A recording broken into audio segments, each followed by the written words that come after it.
Hi guys! Nandito ako sa bahay ng tiyahin ko. Siya yung tinutulungan ko lagi. Ito yung bahay niya. Ito. So, yan siya.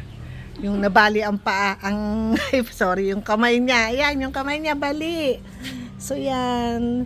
Tinutulungan ko. Ate Hile, pupunta ka sa bahay mamaya, ha? Oo. Doon ka na. Magdala ka na ng damit mo para doon ka na mag-stay. Yan yung bahay niya.